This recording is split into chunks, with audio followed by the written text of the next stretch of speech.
السلام عليكم ورحمة الله وبركاته. نحييكم في قناة أخبار الساعة. إذا أعجبكم الفيديو لا تبخلوا علينا بلايك، كما يمكنكم الاشتراك من الزر الأحمر أسفل الفيديو وتفعيل زر الجرس ليصلكم كل جديد.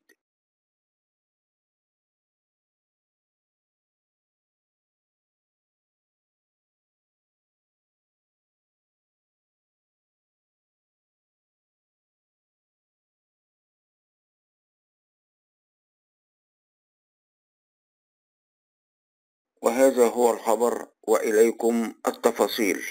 تعد قوانين التأمينات من أهم المواد التي ترتبط بشكل مباشر باحتياجات المواطنين وحقوقهم، الأمر الذي يستوجب الإلمام بها ومعرفتها. ومن هذا المنطلق فإننا نحرص على تزويدكم ببنود وقوانين التي تنظم هذا العمل، ولعل أبرزها منحة القطع. وتعرف منحة القطع بأنها أحد الحقوق المقررة في القانون الصادر بالقانون رقم 79 لسنة 1975 الخاص بالتأمين على العاملين لحساب الغير، سواء ذلك بالحكومة أو القطاع العام أو القطاع الخاص.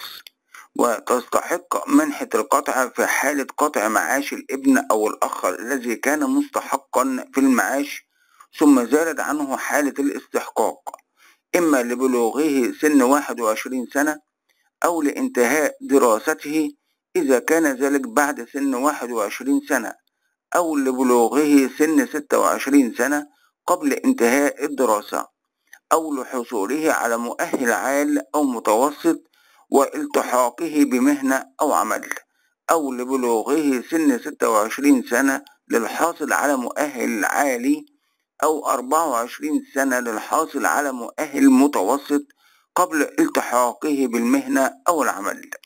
في هذه الحالات يتم قطع المعاش الخاص بالابن أو الأخ، وتصرف له منحة القطع في هذه الحالة. وتقدر منحة القطع لمعاش الابن أو الأخ بمقدار المعاش المستحق له في تاريخ القطع عن 12 شهرا، أي معاش السنة، وذلك بحد أدنى 200 جنيه.